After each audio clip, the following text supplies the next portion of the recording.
নমস্কার, তন্দ্রা লিটল ওভেনে আপনাদের সকলকে স্বাগত। আজকে আমি আপনাদেরকে হেলদি আটা নুডলস করে দেখাবো। পিওরলি ভেজ, সাথে আছে পনির। একটু অন্যরকম তো হবেই। আমার এই ভীষণ ভালো লাগে এই রেসিপিটা, আশা করি আপনাদেরও ভালো লাগবে। তাহলে চলুন দেখে নিই এই রেসিপিটা কীভাবে করতে হবে। এখানে আমি আটা নুডলস নিয়ে নিয়েছি। এই আটা নুডলস বাজারে কিনতে পাওয়া যায়। হেলদি বলে আমি নিয়ে আসলাম।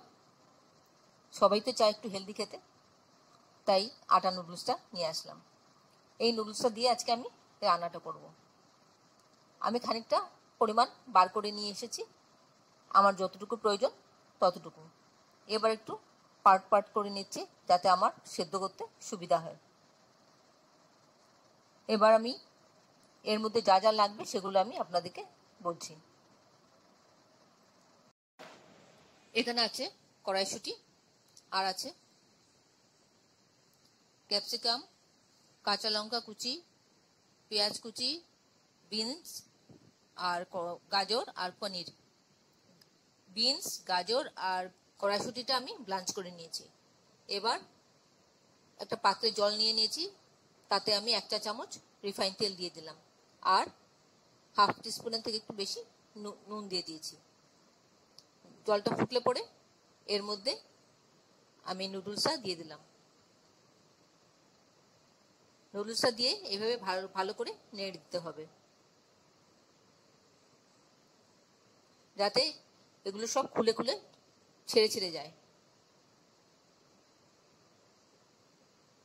এইভাবে খানিকক্ষণ নাড়াচাড়া করে যখন সবটা খুলে খুলে আসবে, তখন তারপর আমি একটু সময় ফুটবে,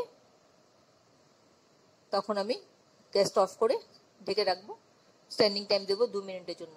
2 মিনিট বাদে আমি খুলে জলটা ছেঁকে নিচ্ছি। জলটা বার করে নিয়ে তারপর তার উপর দিয়ে আমি আবার ঠান্ডা জল দিয়ে দেবো, যাতে ওভারকুক হয়ে না যায়। এবার কড়াতে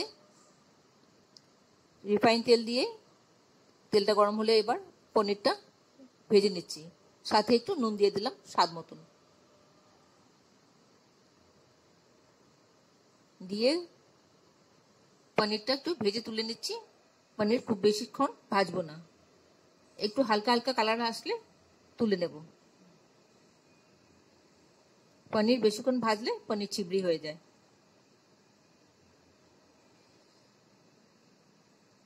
এবার তুলে নিলাম। ওই তেলেই আমি পেঁয়াজ কুচি দিয়ে দিয়েছি। এখানে আমার বড় একটা পেঁয়াজ আছে। পেঁয়াজটা একটু নাড়াচাড়া করে নিচ্ছি যাতে কাঁচা গন্ধটা চলে যায়।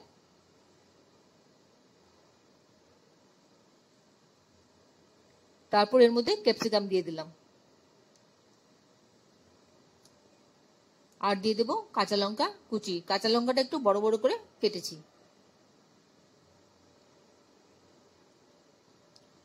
একটু নুন দিয়ে দিচ্ছি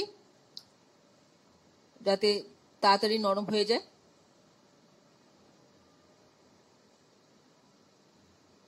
খানিকক্ষণ নাড়াচাড়া করার পর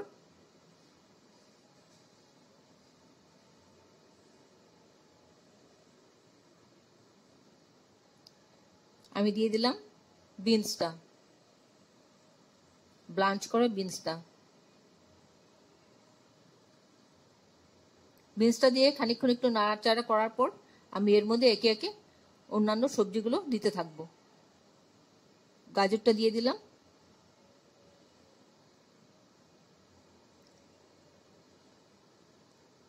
গাজরটা দিয়ে একটু নাড়াচাড়া করে নিচ্ছি।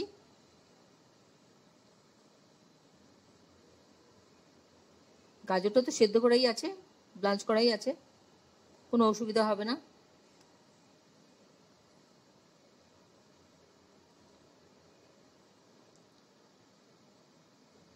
এবার কড়াইশুঁটিটা দিয়ে দিলাম।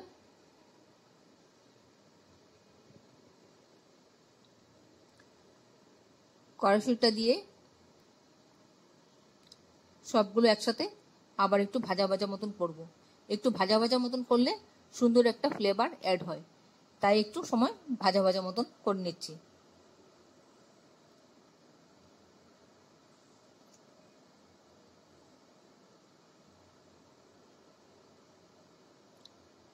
আপনারা কে কোথা থেকে আমার এই রেসিপিটা দেখছেন প্লিজ একটু কমেন্ট বক্সে কমেন্ট করবেন, তাহলে খুব ভালো লাগবে। আর নতুন কোনো বন্ধু প্রথমবার আমার চ্যানেলটাকে দেখে থাকলে আপনাকে একটা বিগ হাগ জানাচ্ছি। চ্যানেলটাকে সাবস্ক্রাইব করে নেওয়ার জন্য অনুরোধ রইল। পাশে বেল আইকনটা অ্যাক্টিভেট করে নেবেন, যাতে পরবর্তী আমার সমস্ত রেসিপি নোটিফিকেশন সবার আগে আপনার কাছে এসে পৌঁছয়। আর আপনি যদি ফেসবুক থেকে দেখে থাকেন তাহলে ফলো অপশনটা ক্লিক করবেন আর একটা লাইক দেবেন, তাহলে আপনি আমার সাথে জুড়ে যাবেন। আপনি আমার সাথে জুড়ে গেলে আমার সমস্ত রেসিপি নোটিফিকেশন সবার আগে আপনার কাছে এসে পৌঁছবে। আমি এখানে 1 চা চামচ সয়া সস দিয়ে দিলাম। আমি কিন্তু ফ্লেমটা হাইতে রেখেছি। চাইনিজ রান্না সবসময় হাই ফ্লেমে করতে হয়। এবার নুডলসটা দিয়ে দিলাম, সেদ্ধ করা নুডলসটা।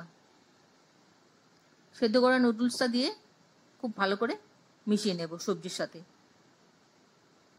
একটু জড়িয়ে আছে সেগুলো জড়ানোগুলি আস্তে আস্তে করে ছাড়িয়ে দিতে হবে।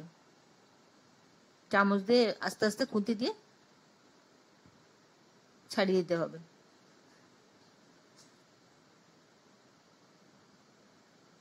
আর আপনাদের যদি অসুবিধা হয় তাহলে একটু ভেঙে ছোট করে নেবেন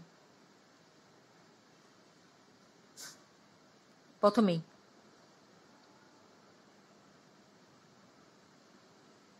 এইভাবে আস্তে আস্তে ছাড়িয়ে নিতে হবে, আর বারবার নাড়তে হবে, কারণ ফ্লেমটা কিন্তু হাইতে আছে, তা না হলে পোড়া লেগে যাবে। চাইনিজরা সবসময় খুব হাই ফ্লেমে রান্না করে, আর ওরা তো ওক নিয়ে রান্না করে, তা ওকটাকে সমানে হাত দিয়ে তুলতে পারে, আর আমাদের তো কড়াতে করা হয়, তাই একটু অসুবিধা হয়। এবার একটু ভিনিগার দিয়ে দেবো 1 চা চামচ মতন। ভিনিগার কিন্তু খুব বেশি দেবো না, একটু। সবটাই তো টক, সয়া সসও টক, ভিনেগারও টক, এরপর টমেটো সস খাওয়ার সময় ব্যবহার করা হবে, তখনও টক। বেশি টক টক হয়ে গেলে ভালো লাগবে না। অবশ্য যার যার রুচি অনুযায়ী আপনারা খাবেন।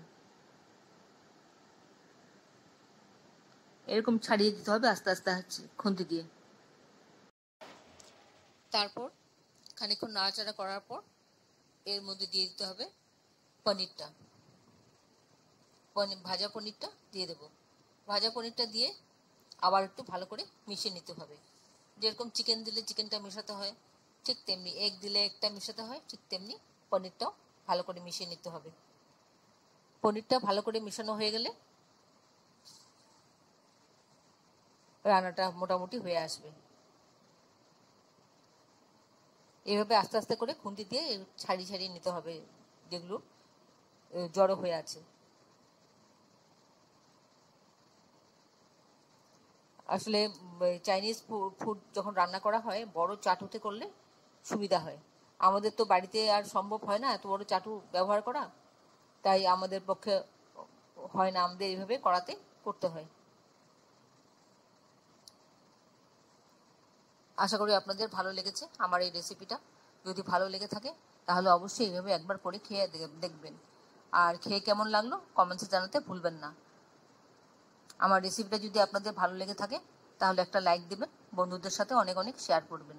এতক্ষণ ধৈর্য ধরে আমার এই রেসিপিটা দেখার জন্য আপনাদেরকে অসংখ্য অসংখ্য ধন্যবাদ। আপনারা সকলে ভালো থাকবেন, সুস্থ থাকবেন, ঈশ্বরের কাছে এই কামনা করি। আর এই ধরনের নতুন নতুন রেসিপি দেখতে আমার চ্যানেলটাকে সাবস্ক্রাইব করে নেবেন, পাশে বেল আইকনটা অ্যাক্টিভেট করে নেবেন, যাতে পরবর্তী আমার সমস্ত রেসিপির নোটিফিকেশন সবার আগে আপনার কাছে এসে পৌঁছয়।